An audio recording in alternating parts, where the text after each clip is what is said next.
भगवान शिव के 13 रहस्यमय विचार जानिए। आज से 15 से 20 हजार वर्ष पूर्व वराह काल की शुरुआत में जब देवी देवताओं ने धरती पर कदम रखे थे, तब उस काल में धरती हिमयुग की चपेट में थी।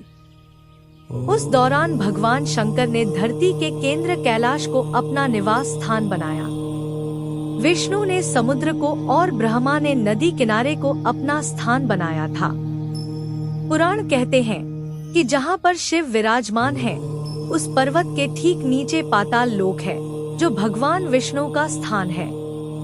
शिव के आसन के ऊपर वायुमंडल के पार क्रमश स्वर्गलोक और फिर ब्रह्मा जी का स्थान है, जबकि धरती पर कुछ भी नहीं था। इन तीनों से सब कुछ हो गया। वैज्ञानिकों के अनुसार तिब्बत धरती की सबसे प्राचीन भूमि है और पुरातन काल में इसके चारों ओर समुद्र हुआ करता था। फिर जब समुद्र हटा तो अन्य धरती का प्रकटन हुआ और इस तरह धीरे धीरे जीवन भी फैलता गया। भगवान शिव दुनिया के सभी धर्मों का मूल है। शिव के दर्शन और जीवन की कहानी दुनिया के हर धर्म और उनके ग्रंथों में अलग अलग रूपों में विद्यमान है। भगवान शिव के अनमोल वचनों को आगम ग्रंथों में संग्रहित किया गया है। आगम का अर्थ ज्ञान अर्जन। पारंपरिक रूप से शैव सिद्धांत में 28 आगम और 150 उपागम हैं। शिव पुराण, शिव संहिता, शिव सूत्र, महेश्वर सूत्र और विज्ञान भैरव तंत्र सहित अनेक ग्रंथों में अनमोल वचनों को संग्रहित करके रखा गया है। उनमें से ही कुछ अनमोल मोती। कल्पना ज्ञान से महत्वपूर्ण। आइंस्टीन से पूर्व शिव ने ही कहा था कि कल्पना ज्ञान से ज्यादा महत्वपूर्ण है। हम जैसी कल्पना और विचार करते हैं, वैसे ही हो जाते हैं। सपना भी कल्पना है। शिव ने इस आधार पर ध्यान की 112 विधियों का विकास किया। अधिकतर लोग खुद के बारे में या दूसरों के बारे में बुरी कल्पनाएं या ख्याल करते रहते हैं। दुनिया में आज जो दहशत और अपराध का माहौल है, उसमें सामूहिक रूप से की गई कल्पना का ज्यादा योगदान है। बदलाव के लिए जरूरी है ध्यान। आदमी को बदलाहट की प्रामाणिक विधि के बिना नहीं बदल सकते। मात्र उपदेश से कुछ नहीं बदलता। भगवान शिव ने अमरनाथ गुफा में माता पार्वती को मोक्ष की शिक्षा दी थी। पार्वती और शिव के बीच जो संवाद होता है, उसे विज्ञान भैरव तंत्र में संग्रहित किया गया है। इसमें ध्यान की 112 विधियां संग्रहित है। शून्य में प्रवेश करो।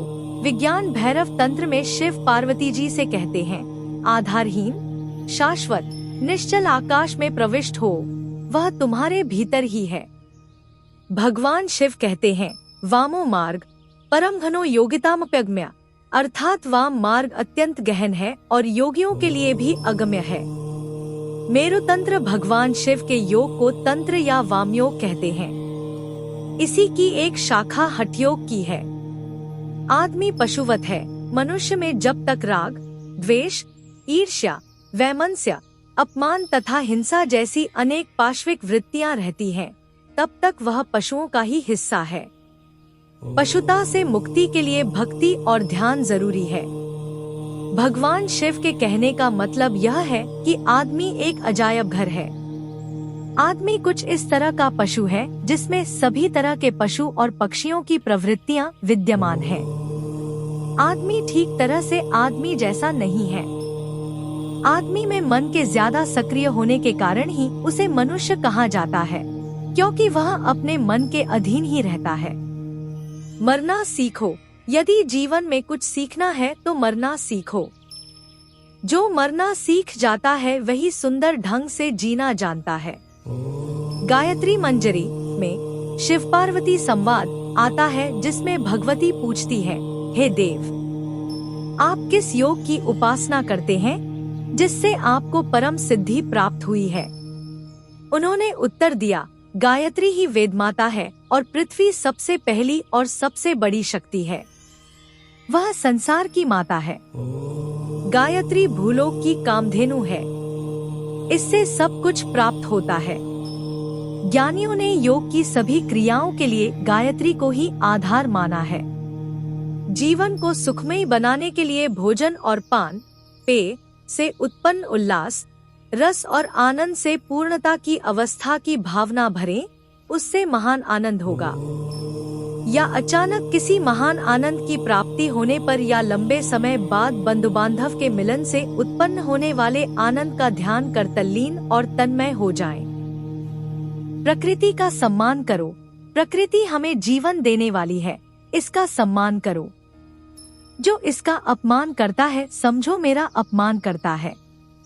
दुनिया का हर काम प्रकृति के नियमों और तरीकों से ही होता है, लेकिन अहंकार से ग्रसित लोग ऐसा मानते हैं कि सब कुछ वही कर रहे हैं। विस्मयो योग भूमिका, स्वपदन शक्ति, वितर्क आत्मज्ञान मुंह, लोकानंद समाधि सुखम। शिवसूत्र अर्थात विस्मय योग की भूमिका है। स्वयं में स्थिति ही शक्ति है। वितर्क अर्थात विवेक आत्मज्ञान का साधन है। अस्तित्व का आनंद भोगना समाधि है। अपनी तरफ देखो, न तो पीछे न आगे। कोई तुम्हारा नहीं है। कोई बेटा तुम्हें नहीं भर सकेगा। कोई संबंध तुम्हारी आत्मा नहीं बन सकता। तुम्हारे अतिरिक्त तुम्हारा कोई मित्र नहीं है।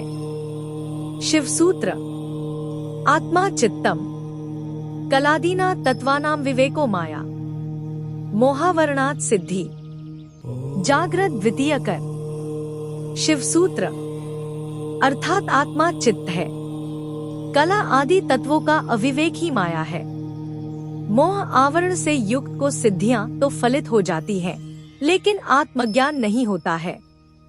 स्थायी रूप से मोह जय होने पर सहज विद्या फलित होती है। ऐसे जागृत योगी को सारा जगत मेरी ही किरणों का प्रस्फुरण है, ऐसा बोध होता है। अपनी जागरूकता का विस्तार करो। अन्य प्राणियों के शरीर में अपनी जागरूकता का विस्तार करके महसूस करो कि वे क्या सोचते हैं। अपने शरीर की जरूरतों को एक तरफ छोड़ दो